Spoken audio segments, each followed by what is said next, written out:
जय हिंद दोस्तों, नमस्कार, गुड मॉर्निंग। आज 28 मार्च 2026। इस वीडियो में आज के करंट अफेयर्स के जो भी क्वेश्चन बनते हैं मैं कवर करने वाला हूं। वीडियो को शुरू करते हैं। हमारा पहला एमसीक्यू क्वेश्चन है, मार्च 2026 में इंडियन प्रीमियर लीग के इतिहास की सबसे कीमती फ्रेंचाइजी कौन बनी है? इसका आंसर है royal Challengers Bengaluru. Royal Challengers Bengaluru RCB ने आईपीएल के इतिहास की सबसे कीमती और महंगी फ्रेंचाइजी बन गई है। आदित्य बिरला ग्रुप और अन्य कंसोर्टियम ने इसे लगभग 1.78 बिलियन 16,706 करोड़ में खरीदा है। इससे पहले राजस्थान रॉयल्स की भी 15,000 करोड़ से अधिक की बिक्री की खबर चर्चा में थी, लेकिन वर्तमान आंकड़ों में आरसीबी शीर्ष पर है। अगला क्वेश्चन है, मार्च 2026 में प्रोजेक्ट वायु बाण को किसने लॉन्च किया है? आंसर विल बी भारतीय वायुसेना। इंडियन एयरफोर्स ने लॉन्च किया है मार्च 2026 में वायु बाण प्रोजेक्ट। यह भारत की पहली हेलीकॉप्टर से लॉन्च की जाने वाली ड्रोन प्रणाली है। इसका उद्देश्य है हेलीकॉप्टरों से को दुश्मन के एयर डिफेंस सिस्टम के खतरे से दूर रखकर सटीक हमला करने की क्षमता प्रदान करना। अगला क्वेश्चन है, अग्निकूल कॉस्मॉस ने अपनी तरह के पहले पूर्णतः 3D प्रिंटेड बूस्टर इंजन जिसका नाम है एग्नाइट, इसका सफल परीक्षण कहाँ किया है? Right answer will B Chennai. Chennai में किया गया है। चेन्नई में अंतर्राष्ट्रीय स्टार्टअप अग्निकूल कॉस्मॉस, इन्होंने अपना पूर्णतः 3D प्रिंटेड बूस्टर इंजन जिसका नाम है एग्नाइट, इसका सफल परीक्षण अपनी आंतरिक परीक्षण सुविधा में किया है। बेसिकली ये एक 1 मीटर लंबा इन कॉर्नेल से निर्मित दुनिया का सबसे बड़ा single piece 3D printed booster engine है, जिसे मात्र 7 दिनों में प्रिंट किया गया है। अगला क्वेश्चन है, सरस्वती सम्मान 2025 इसके लिए किसे चुना गया है? दोस्तों इनका नाम है राम कुमार मुखोपाध्याय। प्रख्यात बांग्ला लेखक हैं राम कुमार मुखोपाध्याय। इनको उनके उपन्यास जिसका नाम है हरा पार्वती कथा, इंपॉर्टेंट है, याद रखिएगा, 2020 में इन्होंने लिखा था। इसके लिए वर्ष 2025 के प्रतिष्ठित 35वें सरस्वती सम्मान से सम्मानित किया जाएगा। ये प्रतिष्ठित साहित्य सम्मान के बिरला फाउंडेशन द्वारा दिया जाता है। अगला क्वेश्चन, विश्व व्यापार संगठन WTO का 14वां मंत्रिस्तरीय सम्मेलन ये कहाँ शुरू हुआ है? ये शुरू हुआ है कैमरून में। कैमरून का कैपिटल आप लोग कमेंट कीजिएगा। WTO का 14वां मंत्रिस्तरीय सम्मेलन जो कि 26 से 29 मार्च 2026 को कैमरून में आयोजित किया गया। इस सम्मेलन में वैश्विक व्यापार नीतियों, टैरिफ और व्यापार समझौतों पर चर्चा की गई। WTO के सदस्यों के बीच अंतर्राष्ट्रीय व्यापार सहयोग को बढ़ावा देने के उपायों पर ध्यान केंद्रित किया गया है। अगला पॉइंट है हमारा अनलाइकली पैराडाइज। एक पुस्तक का नाम है अनलाइकली पैराडाइज, इसका विमोचन किसने किया है? The right answer will be Sanjay Raut. Shiv Sena सांसद संजय राउत ने अपनी पुस्तक अनलाइकली पैराडाइज इसका विमोचन 23 मार्च 2026 को नई दिल्ली के मावलांकर हॉल में किया। ईटीवी भारत युग वार्ता, इस कार्यक्रम में आम आदमी पार्टी के अरविंद केजरीवाल, संजय सिंह और वरिष्ठ वकील कपिल सिब्बल सहित कई विपक्षी नेता भी उपस्थित थे। यूएसए की मॉर्निंग कंसल्ट सर्वे के अनुसार 68% अनुमोदन के साथ दुनिया का सबसे लोकप्रिय नेता कौन है? दुनिया का सबसे लोकप्रिय नेता है नरेंद्र मोदी।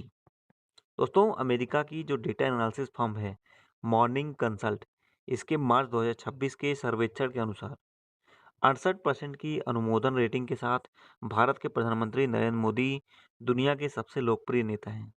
वे लगातार वैश्विक नेताओं में शीर्ष पर बने हुए हैं। QS world university ranking by subject में आईएसएम धनबाद को मिनरल और माइनिंग इंजीनियरिंग श्रेणी में कौन सा स्थान मिला है? आईएसएम धनबाद की बात करें तो इसको मिनरल और माइनिंग इंजीनियरिंग श्रेणी में 21वां स्थान मिला है। यूएस की world university ranking by subject 2026 में आईआईटी आईएसएम धनबाद, इन्होंने मिनरल और माइनिंग इंजीनियरिंग श्रेणी में वैश्विक स्तर पर 21वां स्थान हासिल किया है। इस क्षेत्र में संस्थान भारत में नंबर 1 प्रथम स्थान पर बना हुआ है। ये लगातार अपनी श्रेणी में देश के सर्वश्रेष्ठ संस्थानों में शामिल है। एकात्म मानव दर्शन भारत का विश्व दृष्टिकोण, इस पर अंतर्राष्ट्रीय शैक्षणिक सम्मेलन का उद्घाटन कहाँ हुआ है?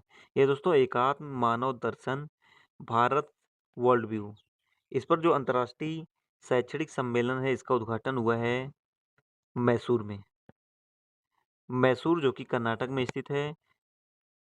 कर्नाटक राज्य मुक्त विद्यालय KSOU यहाँ पे किया गया है। इसका आभासी जो वर्चुअल उद्घाटन है उपराष्ट्रपति CP राधाकृष्णन द्वारा 25 मार्च 2026 को किया गया है।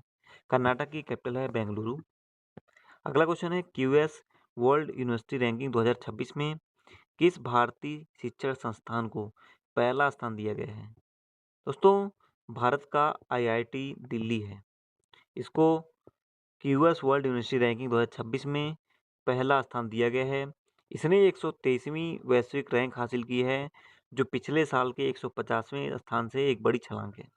IIT दिल्ली को विशेष रूप से इंजीनियरिंग और टेक्नोलॉजी कैटेगरी में देश में नंबर 1 और दुनिया में 36वीं रैंक मिली है। हमारा अगला क्वेश्चन है, भारतीय वायुसेना की सूर्य किरण एरोबेटिक टीम ये कहाँ पर 2 दिन के वायु प्रदर्शन का आयोजन कर रही है? इसका आंसर होगा दोस्तों चंडीगढ़।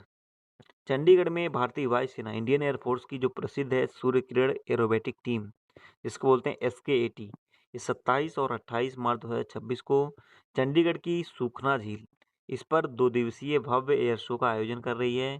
9 विमानों के साथ टीम यहाँ शानदार करतब दिखाए, जो आम जनता के लिए सुबह 10 बजे से खुला था। अगला क्वेश्चन है हमारा, वन संरक्षण को बढ़ावा देने के लिए किस राज्य ने निंगोल वन पहल इसको याद रखना है, इसको शुरू किया है मणिपुर ने। दोस्तों, मणिपुर की बात करें, मणिपुर सरकार ने अंतर्राष्ट्रीय वन दिवस जो कि 21 मार्च 2026 को हुआ है, इसके अवसर पर वन संरक्षण को बढ़ावा देने और हरित क्षेत्र को बढ़ाने के उद्देश्य से निंगोल वन पहल, जिसको बोलते हैं निंगोल वन इनिशिएटिव, इसको शुरू की है। इस पहल का उद्देश्य महिलाओं को वनीकरण प्रयासों से जोड़कर वनों के संरक्षण के प्रति जागरूकता फैलाना है। किस राज्य सरकार ने इंडस्ट्रियल पार्क पॉलिसी 2026 इसको लॉन्च किया? इंडस्ट्रियल पार्क पॉलिसी राजस्थान इसका राइट आंसर होगा।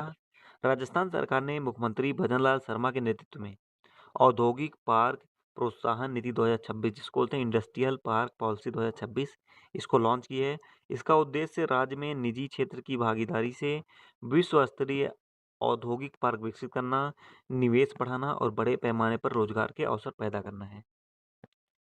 संशोधित उड़ान योजना इसको किस अवधि तक मंजूरी दी गई है? रिवाइज्ड फ्लाइट प्लान को अप्रूव किया गया है 2026 से 2036 तक। दोस्तों, केंद्रीय मंत्रिमंडल ने संशोधित उड़ान UDAN योजना को 10 वर्षों की अवधि के लिए मंजूरी दी है, जो वित्तीय वर्ष 2026-27 से 2035-36 तक प्रभावी रहेगी। 28,840 करोड़ के बजट के साथ इस योजना का उद्देश्य देश भर में 100 नए हवाई अड्डे और 20 हेलीपैड विकसित करना है। हमारा लास्ट क्वेश्चन है इस वीडियो का, IQ एयर ने 2025 की विश्व गुणवत्ता रिपोर्ट जारी की है, जिसके अनुसार सबसे प्रदूषित शहर कौन सा रहा है? वर्ल्ड एयर क्वालिटी रिपोर्ट आई है 2025 का, इसमें सबसे प्रदूषित शहर रहा है Lahore. IQ air 2025 world quality जो एयर क्वालिटी रिपोर्ट है, इसके अनुसार पाकिस्तान का लाहौर शहर वायु प्रदूषण मामले में दुनिया का सबसे प्रदूषित शहर बना। रिपोर्ट में PM 2.5 और अन्य प्रदूषकों के उच्च स्तर के कारण स्वास्थ्य जोखिमों को प्रमुखता से उजागर किया गया है। दोस्तों, आप लोगों को इस क्वेश्चन का आंसर कमेंट करना है। जनगणना 2027 के राष्ट्रीय ब्रांड एम्बेसडर के रूप में हाल ही में किसे नियुक्त किया गया है? ये हैं दोस्तों, इनका नाम आप लोग कमेंट कीजिएगा। मिलते हैं नेक्स्ट वीडियो में। कमेंट बॉक्स में अपनी राय जरूर दीजिए। Thank you so much. Bye bye. तब तक के लिए पढ़ाई करते रहिए।